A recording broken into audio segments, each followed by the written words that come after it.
Sampai orang hidup sama orang mati saja masih ada relasinya, Pak. Masih ada hubungan. Orang mati nggak bisa mandi, mesti dimandiin. Orang mati nggak bisa pakai pakaian dibungkusin. Orang mati nggak bisa gali kuburan, digaliin. Udah digali masih nggak bisa masuk, dimasukin. Itu dari mulai yang mandiin, yang kafanin, yang nyolatin, yang nguburin, itu saya pastikan orang hidup semua. Artinya orang mati butuh orang hidup. Tapi apakah cuma orang mati yang butuh orang hidup? Tidak. Orang hidup pun ada yang hidupnya butuh orang mati, Pak.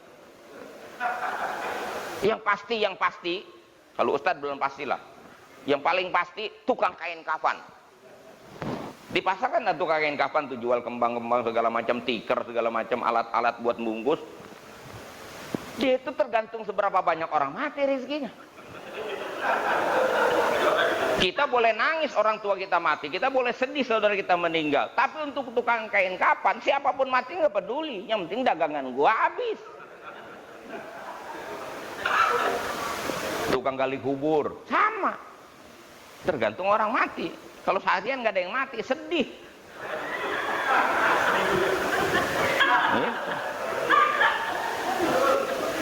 Termasuk Ustadz MUI di desa, tahlilan. Masya Allah. Nggak ada yang mati coba. Artinya nggak bisa dibantah. Semua orang butuh orang hidup. Bayangkan Pak, kalau ada dokter yang rajin sholat tahajud jam 3 bangun, ada tukang kain kafan, ya. Tukang gali kubur, sholat tahajud jam 3. Kemudian setelah sholat tahajud dia berdoa. Doa orang kita saya bisa pastikan, kalau tahajud pasti nggak akan pernah hilang tuh, minta rezeki yang banyak tuh pasti tuh. Orang kiai juga sama doanya itu.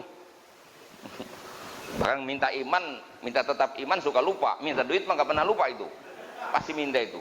Rizqon wasi'an halalan thayyiban min ghairi nasobin wala ta'abin wala masyaqqatin wala dhairin. Oh, kalau kiai doanya begitu.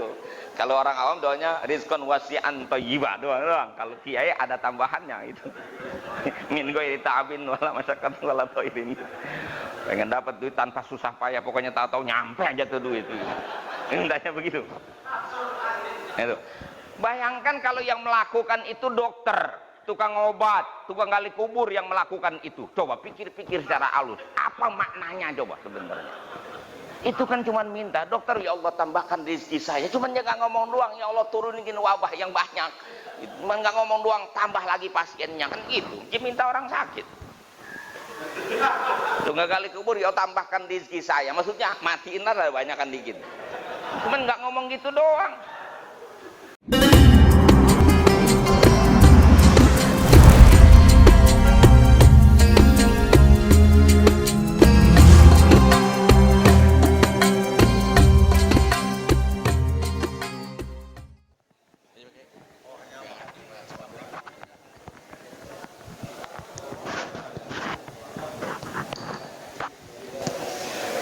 Assalamualaikum warahmatullahi wabarakatuh.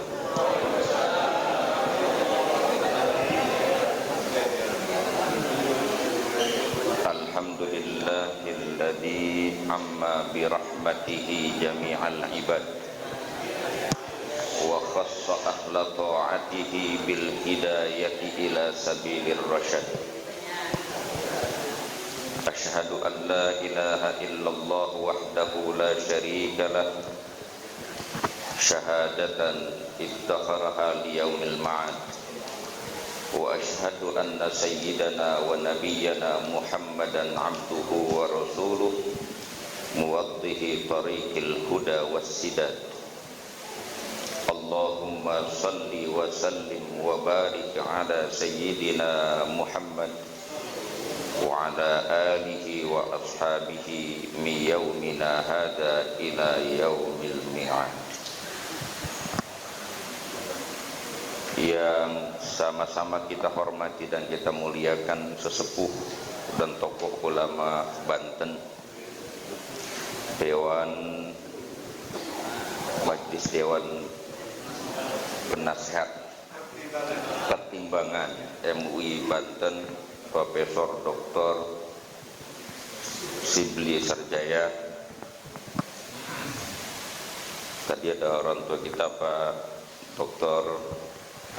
Yai Muhammad Ramli, Ketua Umum MUI Bapak Dr. Haji Bazari Syam, dan seluruh pejabat di lingkungan Provinsi Banten, seluruh pengurus MUI Provinsi Banten dan juga pengurus wilayah seprovinsi Banten, yang mudah-mudahan kita semua senantiasa dirahmati dan diberkahi Allah Subhanahu wa taala. Di satu sisi saya bangga, bahagia diundang ke MUI tingkat provinsi untuk ngisi acara ini. Tapi di sisi lain juga saya rada sedikit ribet karena ngomongnya di depan ulama, pangeran juga lagi. Rada ribet emang sebenarnya. Kalau ngomong di kalangan grassroots kan enak, kita ngomong apa aja gitu. Ini kudu hati-hati banget. Tapi intinya mah ini acara hari ini udah selesai. Udah selesai. Sudah terjadi kesepakatan. Sudah ada janji dari beliau tadi bahwa MUI menjadi partnernya langsung dengan partner wakil gubernur. Selesai itu barang. Dan yang kedua, anggaran, itu yang paling pokok. Dijamin udah anggaran tahun depan naik, sudah selesai. Itu intinya di situ. Tapi lagi-lagi hidup ini nggak bisa diukur semua dengan urusan duit dan bersandar kepada makhluk, Pak. Apalagi kalau mengutip syairnya Syekh Abu Madian, seorang ulama sufi Andalusia. Ya. Wa ma laddatul 'aishi illa suhbatul fuqara humus salatin wassadat wal umara. Tidak ada kelezatan hidup ini kecuali ketika bisa bergaul dengan orang-orang fakir. Fakir di sini orang-orang yang selalu iftikhar ilallah, tidak lagi bersandar kepada makhluk apalagi pada benda, kecuali fakirnya hanya ilallah, tidak kepada yang lain. Mereka inilah yang disebut dengan as-salatin, para penguasa, wassadat, para tokoh, wal umaro, dan para pemimpin manusia dan kemanusiaan menuju kepada tujuan hidup yang hakiki. Tadi Profesor sudah sedikit banyak menyampaikan prolog tentang halal bihalal, latar belakangnya, dan juga sudah tadi disampaikan intinya kita pada ini nih, persoalannya adalah memperluas silaturahmi dan merajut ukhuwah. Ini bukan perkara gampang, tapi ini perkara penting. Perkara penting, perkara strategis, mudah diucapkan, sulit dilakukan. Itu masalahnya. Ngomongnya gampang kita. Karena ada persoalan di sini, yaitu persoalan ego dan kepentingan kita masing-masing, sehingga sulit kita bisa merajut ukhuwah itu. Apalagi ketika seseorang merasa lebih dari yang lain. Dasarnya harus dimulai dari kesetaraan, baru lancar yang namanya silaturahim dan merajut ukhuwah itu. Kalau ada yang merasa paling, itu sulit, Pak. Kita aja bersaudara kadang-kadang yang kita datengin yang kita anggap tertentu, yang kita anggap penting, padahal apa orang lain nggak penting. Semua kita ini punya peranan penting dalam hidup. Orang Nabi aja sudah mengingatkan, ya, innama turzaquna wa tunsuruna bi fuqaraikum. Kalian itu, kata Nabi, orang-orang besar, para penguasa, orang kaya, itu dikaruniakan rizki Allah itu lewat siapa? Itu dengan orang-orang fakir, bi fuqaraikum. Kan gitu, makanya saya nggak usah main dalil lah, sebenarnya ini tukang dalil semua. Gitu. Ketemu utuh Pak, semuanya dasarnya itu. Makanya kalau udah merasa lebih dari yang lain susah. Di Islam itu memang ya betul-betul kita masih memahami betul bahwa tidak ada sebenarnya di antara kita yang hidupnya lebih penting dari orang lain, tidak. Itulah kenapa Islam dalam urusan silaturahim dan ukhuwah itu punya idiom tertentu, punya istilah yang tidak dimiliki oleh yang lain. Apa istilahnya? Silaturahim, hubungan yang didasarkan atas dasar kasih sayang. Bukan hubungan dia dasarkan atas dasar untung rugi. Kalau bicara untung rugi itu lebih kepada persoalan mengambil, tapi bicara kasih sayang, bicara memberi. Dan Quran kalau kita bongkar semua ayatnya, kalau beliau tadi bilang memang tidak ada di Quran perintah minta maaf, yang memang adanya adalah memaafkan. Sama di Quran itu, kalau bicara tentang orang baik di Quran, itu cuma satu sebutan yang selalu melekat. Apa? Alladzina yunfikuna. Orang yang berinfak. Kan rumah tangga kita akan ada yang namanya sakinah di rumah tangga kita kalau masing-masing pihak di antara dua, suami dan istri, hanya berpikir memberi, bukan menerima. Kalau sudah menuntut untuk dilayani, susah rumah tangga bakal dapat sakinah itu. Ketika suami hanya berpikir dan fokus apa yang harus saya berikan kepada pasangan saya, lalu istri pun hanya berpikir apa yang harus saya berikan kepada suami saya, akan terwujud di sana pemenuhan hak masing-masing pihak. Itu kuncinya. Yang kedua, bicara kasih sayang tadi, itu nggak mungkin terjadi yang namanya memberi tanpa dilandasi dasarnya kasih sayang. Kalau tidak kasih sayang ya temporer Pak. Caleg itu biasa memberi, tapi kan waktu mau pemilihan itu masa iman kita diletakkan 5 tahun sekali, berimannya 5 tahun kan enggak. Kita kan jadi orang bertakwa itu kan pengennya terus berkesinambungan sampai Israel nyampe itu. Jadi memberi ada sebabnya. Yang dibenarkan bisa memberi karena ala hubbi gitu. Dasarnya adalah karena memang senang. Dan relasi kita disebut dengan hubungan kasih sayang. Yang mewajibkan itu adalah Allah, yang sifat dan namanya yang paling akrab dengan kita adalah Ar-Rahman Ar-Rahim. Nabi yang membawa ajaran agama ini pun adalah Nabi yang disebut dengan Nabiyur Rahmah, Nabi yang penyayang. Karakteristik ajaran Islam itu rahmatan lil alamin. Persoalannya kenapa harus di situ poinnya? Karena memang tadi saya bilang, tidak ada orang di dunia ini yang bisa hidup sendirian. Kita semua sebenarnya saling membutuhkan pihak lain sehingga dunia ini bisa berjalan dengan baik. Tatanan kehidupan akan menjadi baik, damai bila semua orang menebarkan kasih sayangnya, memiliki kasih sayang dan kepedulian. Dan kita tidak bisa ego. Kita merasa kita punya, lalu kita bilang saya tidak butuh saudara, saya tidak butuh teman, saya bisa hidup sendiri. Mustahil Pak. Ini kita laki-laki kadang-kadang sering merasa lebih kuat dibandingkan perempuan. Padahal laki-laki ini nggak ada apa-apanya kalau nggak ada perempuan. Beneran. Dan orang kuat, orang-orang hebat di dunia ini itu jatuh tuh paling-kali gara-gara perempuan juga tuh. Itu dahsyatnya perempuan, makanya nggak boleh diremehkan itu. Insya Allah. Artinya kita butuh Pak. Segagah-gagahnya laki-laki, sehebatnya Jawara Banten pasti butuh sama perempuan. Karena itu yang bikin enak hidup. Nggak ada dia nggak enak hidup kita. Perempuan di era masa kini telah sampai pada puncak perjuangannya, memperjuangkan kesetaraan gender. Mungkin mengingat flashback ke belakang, ingin berontak, lalu dia katakan saatnya kita balas dendam kepada laki-laki.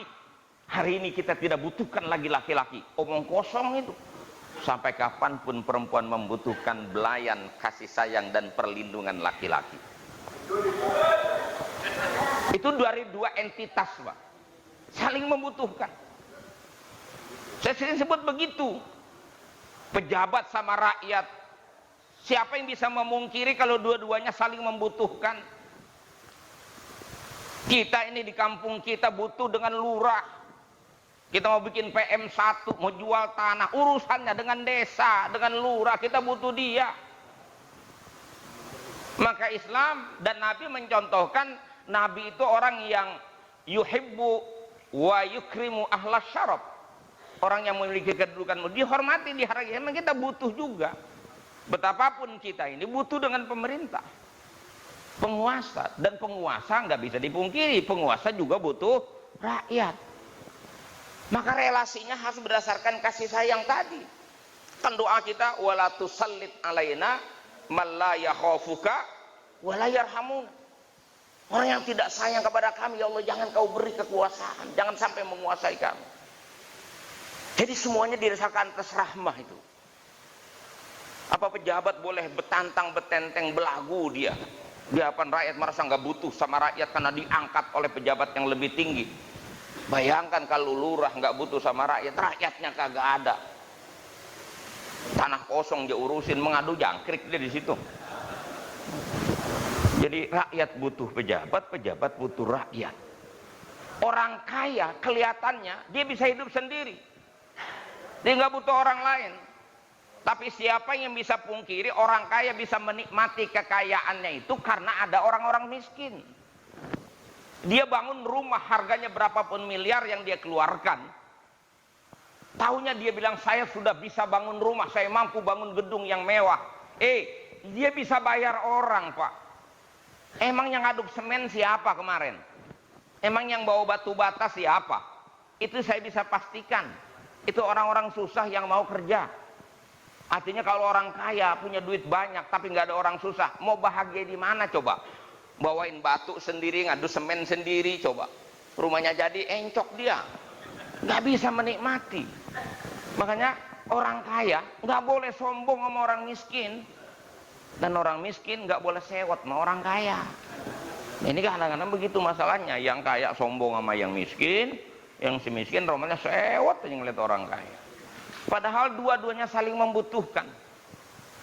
Saya sering bilang di Jakarta ini, kita orang Jakarta, megapolitan, makannya masih tetap nasi, Pak.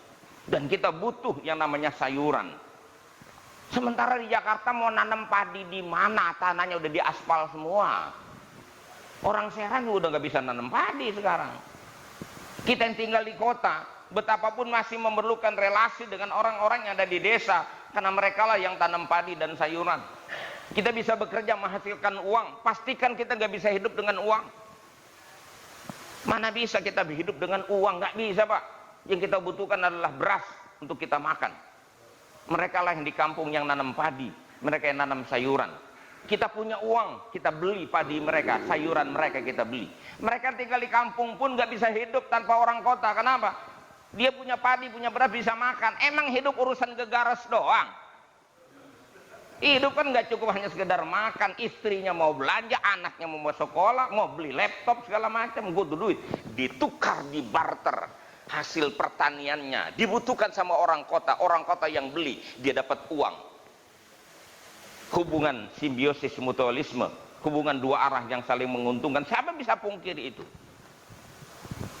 Dokter dan orang sakit itu saling membutuhkan.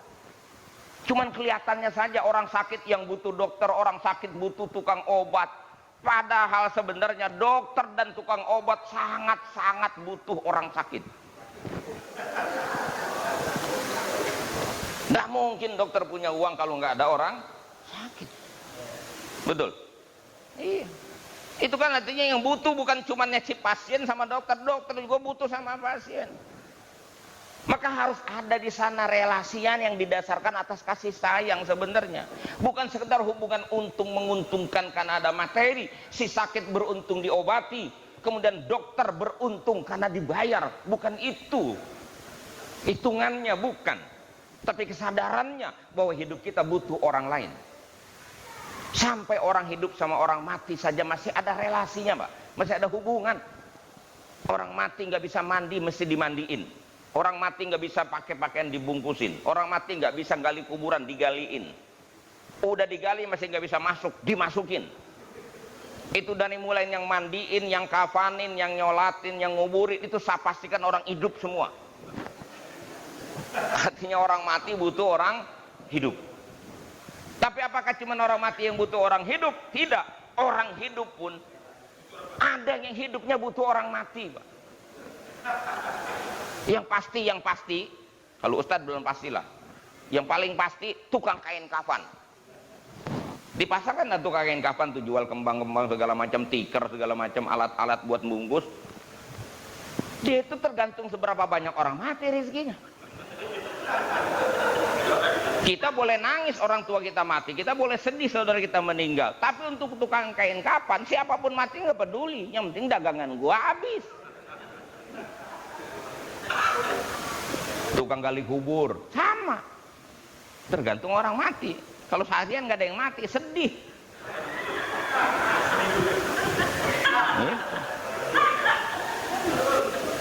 Termasuk Ustadz MUI di desa, tahlilan, Masya Allah. Kalau nggak ada yang mati coba.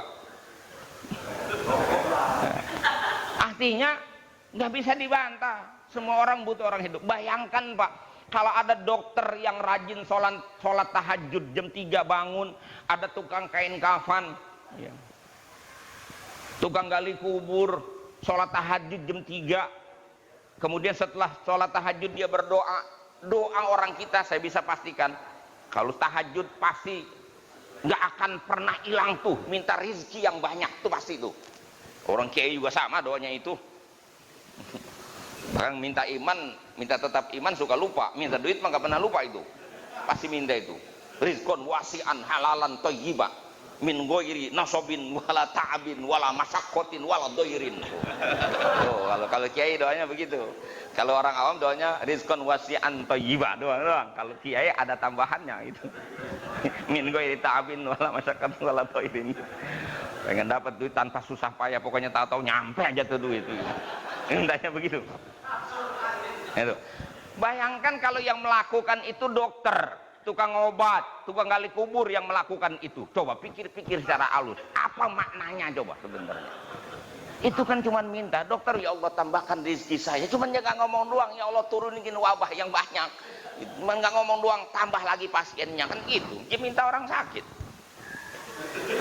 Tukang gali kubur ya Allah tambahkan rezeki saya. Maksudnya matiin lah banyak kan dikit. Cuman nggak ngomong gitu doang.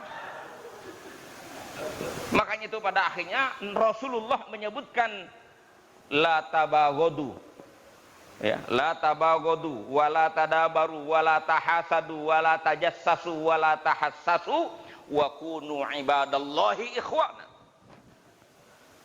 Dengan fakta itu kita mau bantah apa kalau Nabi mengajarkan kita sikap untuk merajut ukhuwah.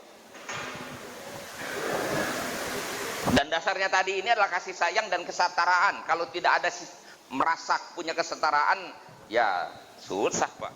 Kita merasa paling dipentingkan. Yang penting orang datang mau gua nggak datang, kan nggak bisa. Harus ada yang namanya kesetaraan tadi. Ya mohon maaf nih kita kadang-kadang kita aja nih mah turu-turu kita.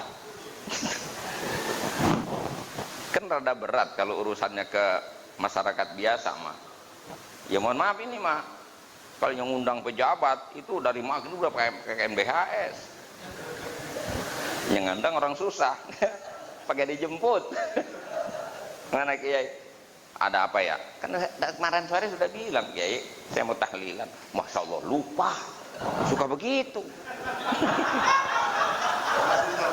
Emang orang susah. Kalau mau pejabat mah langsung diagendain, ditulis. Orang susah mah Insya Allah. Misalnya gua tinggal Insya Allah gitu. Kalau pejabat Insya Allah Pak, siapa? Beda. Makanya kan ada syair Arab tuh. Ya, cuman saya lupa syairnya. Jadi orang emang kalau sudah memposisikan diri pada posisi tertentu dan memperlakukan orang dengan nilai tertentu gitu, ya sudah dia terpenjara dengan itu gitu. Bahwa orang kaya itu nggak pernah salah. Orang kaya itu apa yang diomongkan dia bohong aja dia nggak bener itu. Tapi orang kalau susah udah bener banget aja masih nggak percaya orang. Maka saya pesan sama jamaah, kalau udah susah hidup jangan banyak ngomong.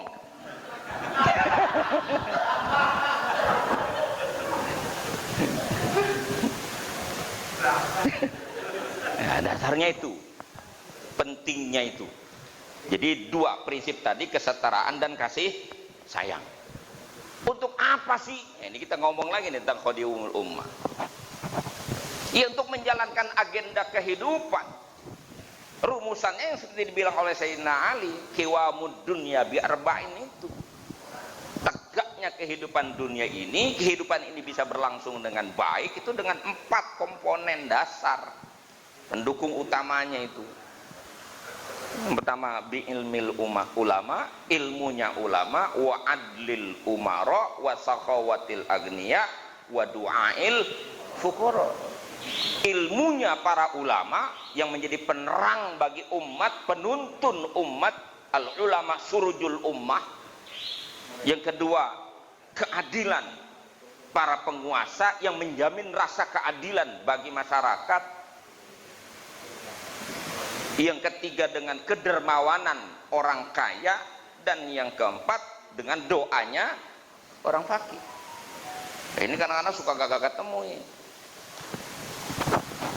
Kalau ulama dengan ilmunya insya Allah memang yang punya. Tapi hari ini mohon maaf Pak, ilmu kita ini kadangkala cuma sebatas ansih ilmu pengetahuan, sehingga kita sulit untuk menjadi tokoh penggerak dan agen perubahan karena kelemahan di satu sisi. Apa?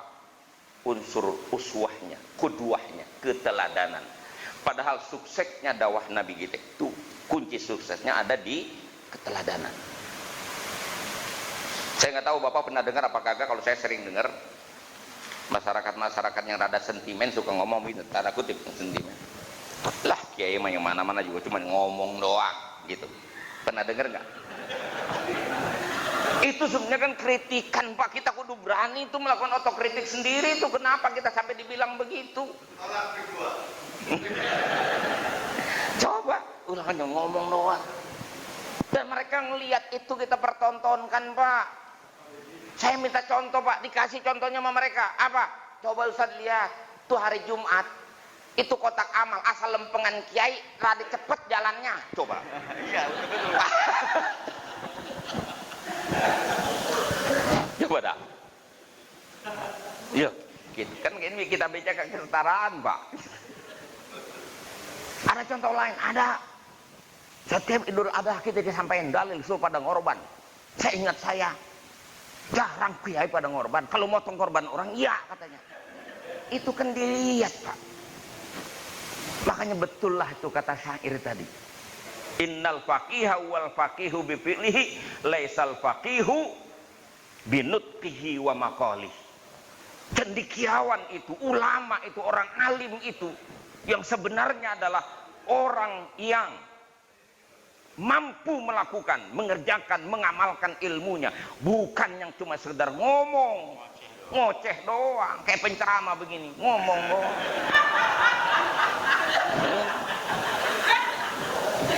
Makanya udah paling berat yang namanya penceramah tuh kagak enteng, kan kaburomatan indallah. Isra Mi'raj aja juga dipotong-potong itu, Nabi udah lihat lidahnya.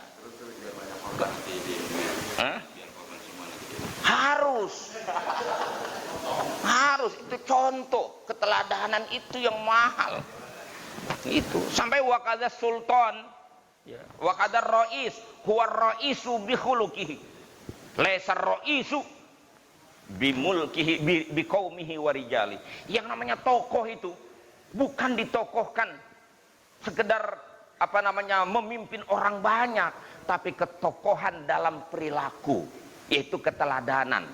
Walaupun dia tidak punya jabatan di MUI, dia tidak punya jabatan di pemerintahan, tapi perilakunya bisa ditiru orang, sesungguhnya itulah tokoh dia. Dan ini kan dua-duanya dipegang sama ulama. Ini Banten ini peranan ulama berat ini sebenarnya sekarang ini. Pertama udah kadung terlanjur, pokoknya Banten itu identik sama ulama, itu pasti. Gitu. Dan itu menjadi tantangan ke depan. Yang kedua kan kasus nasional ini lagi rame, 2 kasus besar ini kan dari Banten lahirnya. Satu urusan nasab, yang satu urusan nasib. Iya, nasab lahir dari Banten, urusan nasib, saya nggak ikut campur. Itu nanti ada urusannya ya. Makanya kalau orang menahan diri yang bukan wilayahnya jangan bicara, tertib ini hidup. Ini masalahnya hari ini banyak orang yang bukan urusannya mau ikut campur. Dan bodohnya masyarakat juga yang gak punya urusan di kampung saya pengen nanyain sama saya, "Ustaz, bagaimana itu pagar laut?" "Mengapa?" "Ya kan lagi rame." "Iya emang lagi rame, mengapa?" "Ya biar jelas Ustaz urusannya." "Kalau jelas mau ngapa?" Kayak gituin sama dia. "Kalau jelas mau ngapa?" "Ya nggak mengapa sih." "Ya udah jangan ditanya. Urusin rumah tanggamu," kata saya. "Anakmu nggak makan, anakmu nggak sekolah, anakmu tidak dapat pendidikan, kau bertanggung jawab. Jangan urusin pagar laut, urusannya nggak ada mente." Ini kan sekarang orang yang nggak tahu urusan ikut bicara, jadi runyam urusan. Itu yang nggak tahu duduk persoalannya ikut komen lagi. Ya. Padahal ayat udah kasih bimbingan, wala taqfu ma laisa laka bihi ilmun innas sam'a wal basara wal fuad kullu ulaika kana anhu mas'ula. Saya mau kembali, ini ada tanggung jawab besar ulama di sini. Tanggung jawab keumatan, menghadirkan diri sebagai teladan tokoh yang bisa diikuti. Apalagi tadi disebutkan ulama itu MUI harus bisa menjadi pelindung masyarakat ya. Jadi apa bahasanya, himayatul ummah, riayatul ummah, ngayomi. Hah? Wah ya kan nanti bersama-sama yang punya kewenangan nangkep di situ gitu, yang nunjukin salah. Iya begitu Pak, itu kan kagak enteng, ngomongnya mah enteng itu. Proteksi, advokasi, keren itu, memprotek umat, mengadvokasi umat, itu nggak gampang. Kalau rapat turu-turu kita gampang ngomongnya, tapi ketika ketemu kita dengan pengusaha lain lagi bahasanya. Betul, nggak bisa beda itu urusan konsep, tinggal konsep. Wah iya, disinilah dibutuhkan ruhnya ulama, yaitu bersandarnya dia hanya kepada Allah Subhanahu wa ta'ala, pijakannya hanya kebenaran wahyu, logika yang sehat, keberpihakannya murni kepada kebenaran, bukan kepada kepentingan. Ya iya kudu begitu, karena doanya kan wala tusallit alaina mal la yakhafuka wala yarhamuna gitu. Jangan sampai kita dikendalikan oleh orang-orang yang tidak takut sama Allah, kemudian tidak juga sayang sama kami. Dua unsur itu. Ini berat, bukan perkara gampang. Ya, Banten nih urusannya, Masya Allah. Mudah-mudahan cepat selesai. Ya selesai nggak selesai, selesai juga sih antar mah. Cuman siapa yang dapat, siapa yang gagal, wallahu alam. Tapi ulama harus hadir sebagai tokoh yang bisa diteladani. Bahkan ke depan ini peranan ulama semakin dibutuhkan ya. Dibutuhkan, bukan lagi ilmunya yang dibutuhkan, bukan. Kalau ilmu Pak, sekedar ilmu, tahun 2030 mungkin orang udah gak nanya hukum sama kita. Gak. Udah cukup pakai AI. Dia nanya saat itu juga, saat itu gue dijawab itu, deret keluar semua referensinya, halamannya, tesnya dikeluarin itu pakai AI. Nanya sama kita pakai ntar dulu, gue buka kitab dulu, seminggu belum kejawab. Itu kalau ustadz yang apik, kalau ustadz kagak apik ya menurut saya ya begitu. Gitu. Kalau ulama bertanggung jawab, dia akan buka referensi. Besok ilmu begitu, kalau cuma sekedar ilmu ansih pengetahuan, ya. Knowledge itu sekedar knowledge, pengetahuan hanya sekedar pengetahuan, bisa jadi ditinggalkan kita. Tapi satu yang tidak bisa digantikan oleh kecanggihan teknologi, apa? Keteladanan, perilaku yang bisa diteladani. Dan Allah sudah perintahkan umat buat ngikut ulama. Kan begitu ayatnya, ya ayyuhalladzina amanu taqullaha wa kunu ma'as-shadiqin. Wahai orang-orang yang beriman, bertakwalah kamu kepada Allah dan hiduplah kamu bersama dengan orang-orang as-shadiqin. Siapa as-shadiqin?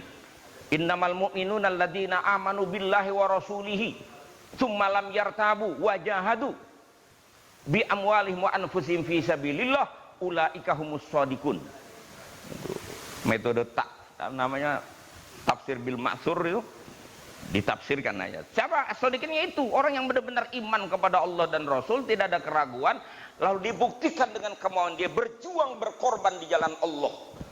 Itu yang harus kau bersamai. Siapa mereka? Secara spesifik disebutkan di situ al ulama, al amilin was solihin. Umat disuruh oleh Allah hidup bersama dengan orang-orang soleh, bersama dengan orang-orang alim. Kemudian yang paling populer dalam pengamal tarekat Syadzili kan itu ada syairnya, apa namanya, kalamnya itu, ya, la tashab man la yunhiduka haluhu wala yadulluka 'alallahi maqaluh. Jangan kau membersamai dalam hidup ini kecuali orang yang, ya, jangan kau membersamai orang yang perilakunya tidak menggairahkanmu, tidak membangkitkan gairahmu untuk menuju Allah. Dan jangan kau membersamai orang yang ucapannya tidak menuntun kamu kepada Allah. Siapa yang diharapkan mampu ucapannya menuntun umat kepada Allah? Ya ulama. Siapa yang perilakunya bisa diteladani, ditiru untuk orang bisa bergairah beribadah kepada Allah? Orang soleh. Siapa itu orangnya? Insya Allah yang ada di sini semua ini. Jelas ya Pak? Jelas? Jelas kan? Ya udah jelas, udah, terima kasih. Assalamualaikum warahmatullahi wabarakatuh.